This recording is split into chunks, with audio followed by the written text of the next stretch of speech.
Firstly, so price elasticity of demand or PED. This measures how responsive quantity demanded is when the price changes. Essentially, so when there is a price change, how much does quantity demanded change relative to the price? So the formula for PED is the percentage change in quantity demanded divided by the percentage change in price. Because when price rises, quantity demanded usually falls. Law of demand, the value you calculate will normally be negative. So in exam answers, we talk about the size of PED using the absolute value. So if the absolute value is greater than 1, this means that PED is price elastic. Consumers are quite responsive to price changes. However, if the figure is less than 1, this means it is price inelastic. Consumers are not very responsive.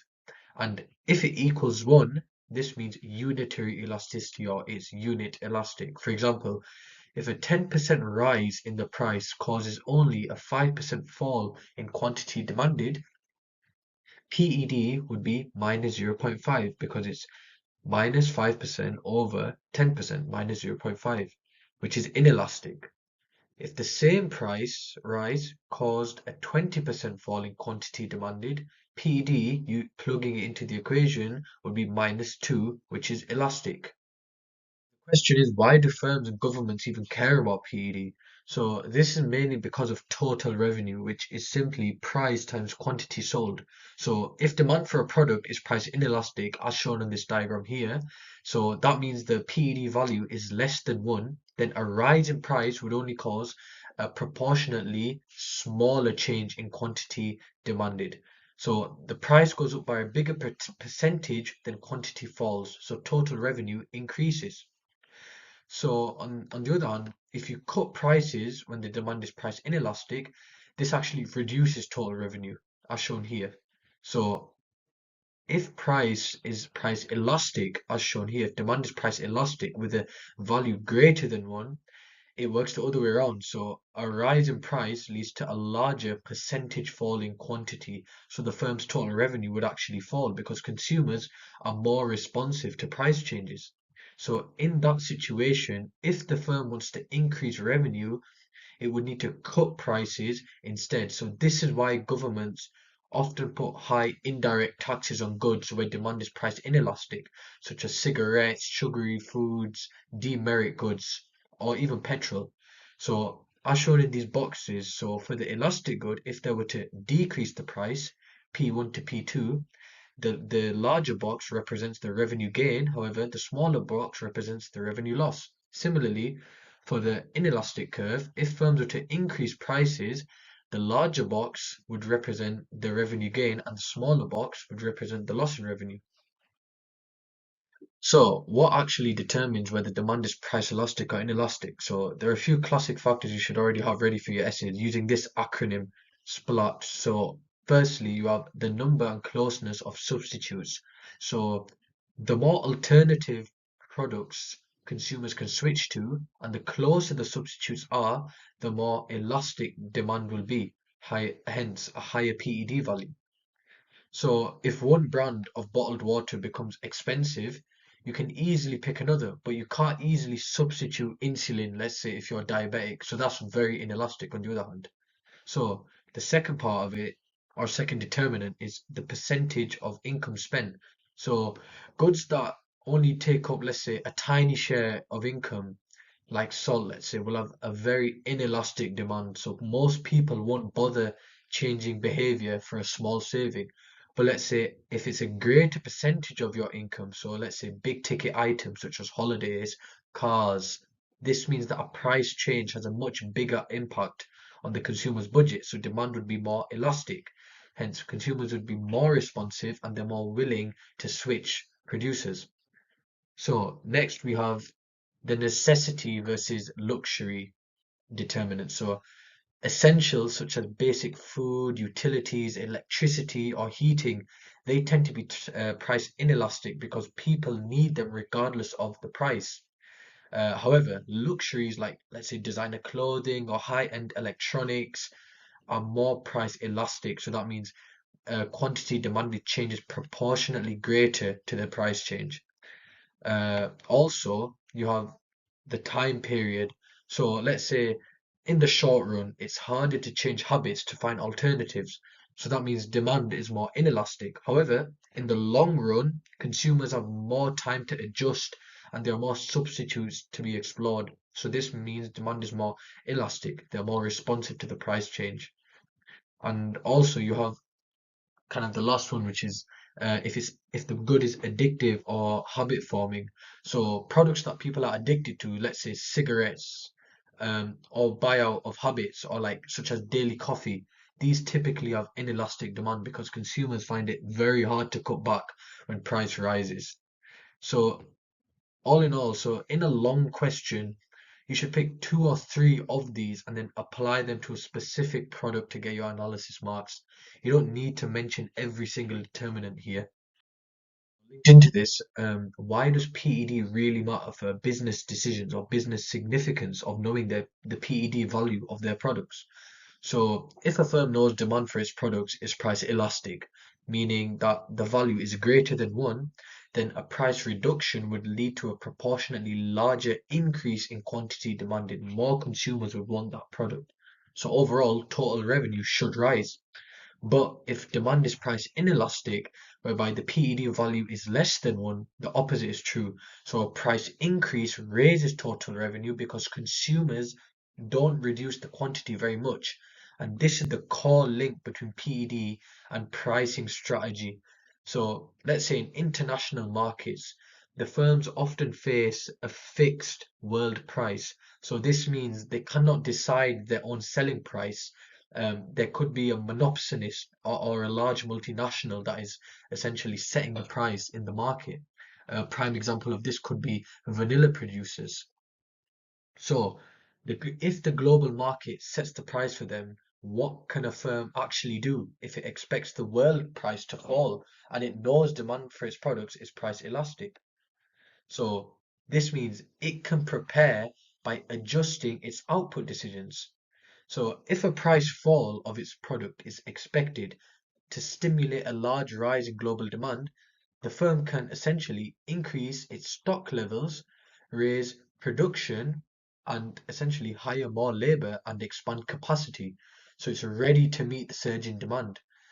Because when demand is elastic, a lower price should lead to a bigger increase in the quantity demanded, and the firm essentially wants to be positioned to capture that extra sales volume. So PED doesn't just affect pricing, it shapes output, employment, and production planning decisions, essentially stock levels. So especially for firms selling into competitive world markets.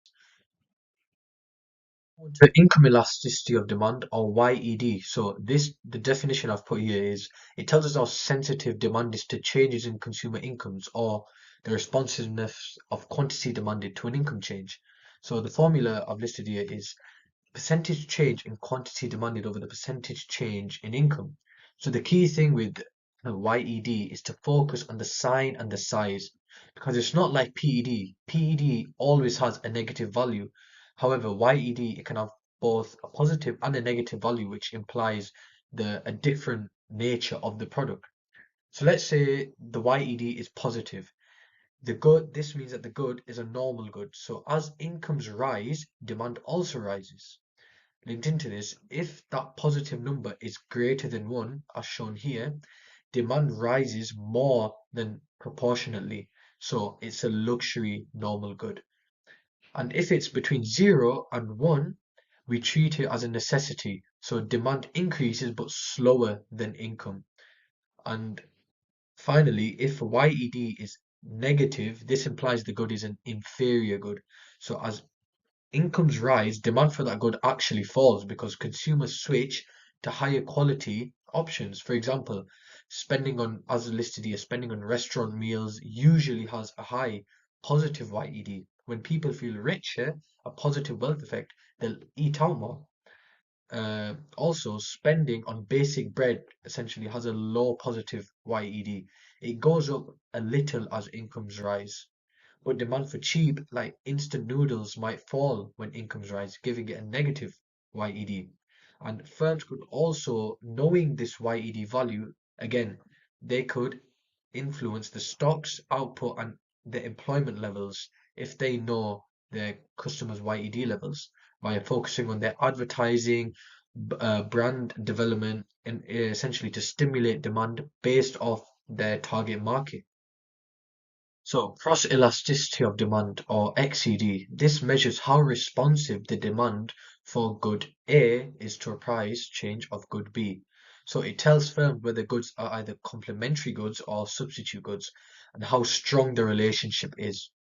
Firstly, so complementary goods have a negative value of XED. I've just listed here, and -3, let's say. This means they are strong complements. So think consoles and video games, printers and ink.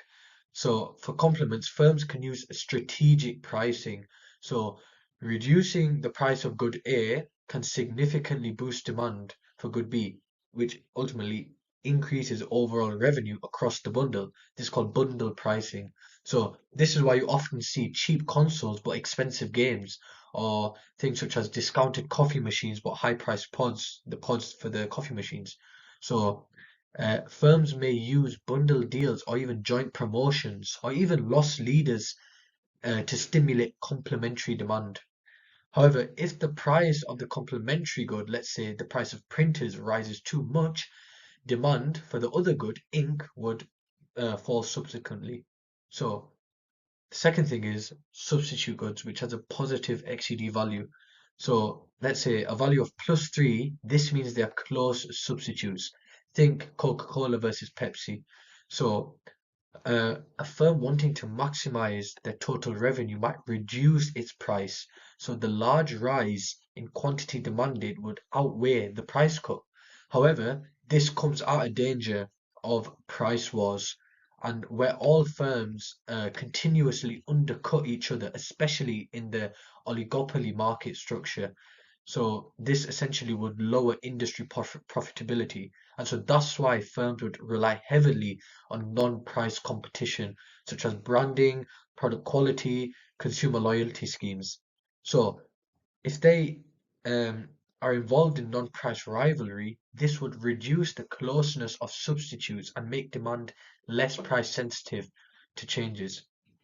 So, linked into this, so the rival behavior, especially interdependence of firms. So, in markets with close substitutes, i.e., positive XCD values, competitors can react immediately. So, if one firm cuts its price due to the interdependence basing their pricing decisions off the actions and reactions of other firms, the other firms would usually match or even undercut the firm that has reduced the price because losing their market share is just too costly. However, if one firm was to raise its prices, the rival firms may not follow, and this breaks the interdependence, and the higher priced firm loses consumers and market share. As said before, relevant in oligopolistic markets, such as in modern day times, supermarkets, or even airlines, or even smartphone brands.